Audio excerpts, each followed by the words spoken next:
நேசரே உம் பாதம் அமர்ந்து ஆராதிப்பேன். உன் தாசனின் பங்காகவே ஏற்றிடுமே என் வாழ்வின் மொழியே. ஆராதனை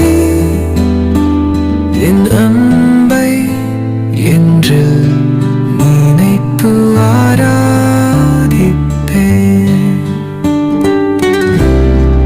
நன்மையும் கிருபையும் தொடர செய்யும்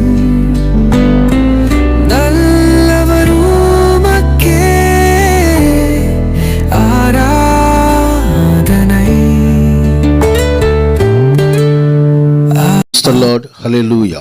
சியோன் வேதாகம ஆய்விற்கு அன்போடு கூட இயேசு கிறிஸ்துவின் நாமத்தில் உங்களை வரவேற்கிறேன்.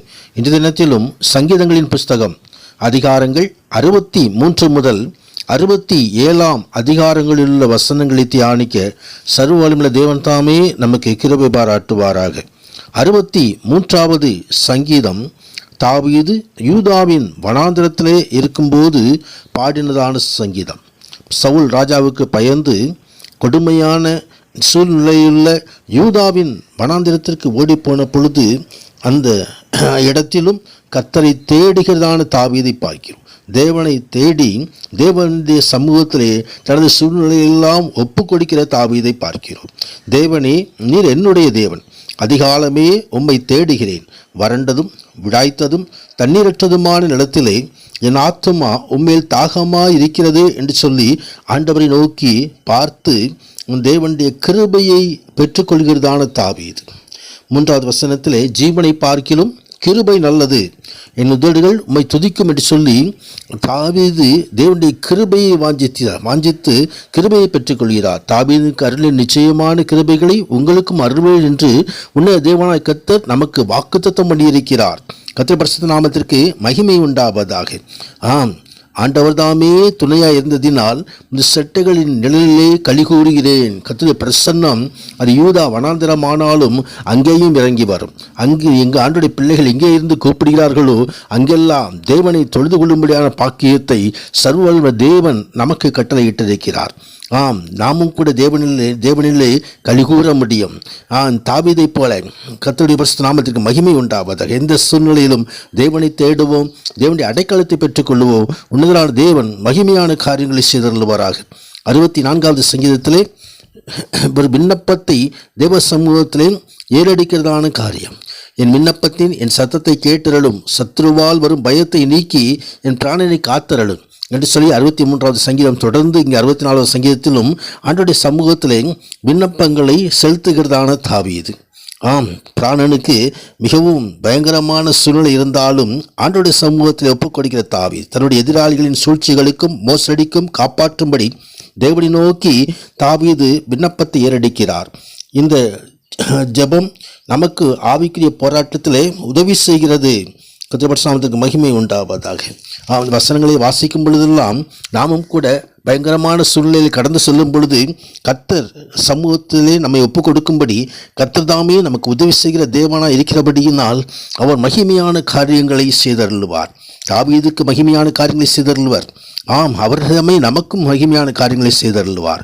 நீதிமான்கள் மகிழ்ந்து அவரை நம்புவார்கள், செம்மையான இதயத்தில் உள்ளவர்கள் யாவரும் மேன்மை பாராட்டுவார்கள் என்று சொல்லி சங்கீதம் முடிவடைவதை குறித்து பார்க்கிறோம்.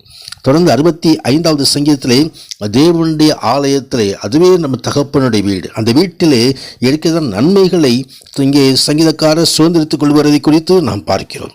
கர்த்தர் சாமத்துக்கு மகிமை உண்டாகும். தேவனோடு அவருடைய சமூகத்திலே சஞ்சரிப்பது, அவரோடு ஐக்கியப்படுவது, ஆம், அவருடைய வார்த்தைகளை கேட்பது, கர்த்தர் நாமத்துக்கு மகிமை உண்டு. அவருடைய ஆசீர்வாதங்களை பெற்றுக்கொள்வது மகிமையான காரியம். நம்முடைய பிரகாரங்களில் வாசமாயிருக்கும்படி நீர் தெரிந்து கொண்டு சேர்த்துக் கொள்கிறவன் பாக்கியவான். உம்முடைய பரிசுத்த ஆலயமாகி உம்முடைய வீட்டின் நன்மையால் திருப்தியாவோம் என்று சொல்லி கர்த்தருடைய ஆலயத்தின் நன்மைகளை குறித்து வேதம் தெரிவிக்கிறது. எப்படி ஒரு பயிர் செழிப்பான இடத்தில் வளர்ந்து தனது பலனை தருகிறதோ அதே போல ஆண்டோட சமூகத்திலே நாமும் கூட நாட்டப்பட்டிருக்கிறோம். கனியை தரும்படியாக கர்த்தர் நமக்கு உதவி செய்கிற தேவனாக இருக்கிறார். வருஷத்தை நன்மையால் முடிசூட்டுகிறவர், பாதைகளை நெய்யாய் பொழிய பண்ணுகிறவர். வனாந்தர தாபரமாய் இருந்தாலும் அங்கே மலைகளை தந்து மேடுகளையும் பொறிப்பாக மாற்றுகிற தேவன் நம்மோடு இருந்து நம்மை நடத்துவார், மகிமையான காரியங்களை செய்தருள்வார். 66வது சங்கீதத்தில் துதி தேவனுக்கு நேராக ஏறெடுக்கப்படுகிறதை குறித்து பார்க்கிறோம். தேவனை துதிப்பது நல்லது, துதித்தலே இன்பமானது. துதியின் மத்தியிலே வாசம் பண்ணுகிறவர், துதியினால் எரிக்க கோட்டைகளும் தகர்ந்து போக பண்ணுகிறவர் நம்மோடு இருப்பார். கர்த்தருடைய மகிமை உண்டாவதாக. சங்கீதக்காரர் தேவனை நோக்கி, எமது கிரியைகளில் எவ்வளவு பயங்கரமாயிருக்கிறீர், மது மகத்துவமான வல்லமை நிமித்தம் நம்முடைய சத்துருக்கள் நமக்கு இச்சகம் பேசி அடங்குவார்கள் என்று சொல்லி அங்கே தேவனை நோக்கி தேவனை பணிந்து கொள்கிற காரியத்தை குறித்து பார்க்கிறோம். தேவனை துதித்து பாடுகிற காரியத்தை குறித்து பார்க்கிறோம். அவர் நம்முடைய கால்களை தள்ளாட விட்டாமல் நம்முடைய ஆத்துமாவை உயிரோடு வைக்கிறார். ஆத்துமாவின் மீது கரிசனையுள்ள தேவன், ஆத்துமனேசர். நமது ஆத்துமாவை காப்பாற்றுவதற்காக ஜீவனை கொடுத்தவர், கிருபையை தந்தவர். கர்த்தருடைய நாமத்துக்கு மகிமை உண்டாவதாக. மெய்யாகவே தேவன் எனக்கு செவி கொடுத்தார், என் ஜெபத்தின் சத்தத்தை கேட்டார் என்று சொல்லி ஒரு விசுவாசத்தோடு நம்பிக்கையோடு இந்த சங்கீதத்தை பாடி முடிக்கிறதை குறித்து நாம் பார்க்கிறோம். கர்த்தருடைய மகிமை உண்டாவதாக. என் ஜெபத்தை தள்ளாமலும் என் தமது கிருபையை விட்டு விளக்காமலும் தேவனுக்கு ஸ்தோத்திரம் உண்டாவதாக. 67வது சங்கீதத்திலே தேவனுடைய ஆசீர்வாதத்துக்காய் அவருடைய ஆசீர்வாதத்தின் தன்மைகளை குறித்து இந்த சங்கீதம் விளக்குகிறது. கர்த்தருடைய மகிமை உண்டாவது. தேவரீர் எங்களுக்கு இறங்கி எங்களை ஆசீர்வதித்து உடைய முகத்தை எங்கள் மேல் பிரகாசிக்க பண்ணோம் என்று சொல்லி ஆண்டவருடைய ஆசீர்வாதத்தை வாஞ்சித்து சங்கீதக்காரர் தேவ சமூகத்தில் விண்ணப்பத்தை ஏறெடுக்கிறார். பூமி தன் பலனை தரும். எங்கள் தேவனே எங்களை ஆசீர்வதிப்பார். பூமியின் எல்லைகளெல்லாம் அவருக்கு பயந்து இருக்கும் என்று சொல்லி ஆசீர்வாதத்தை நாமும் பெற்றுக்கொள்வோம். உன்னதரான தேவன் மகிமையான காரியங்களை செய்தல்வாராக. ஆமேன், ஆமேன்.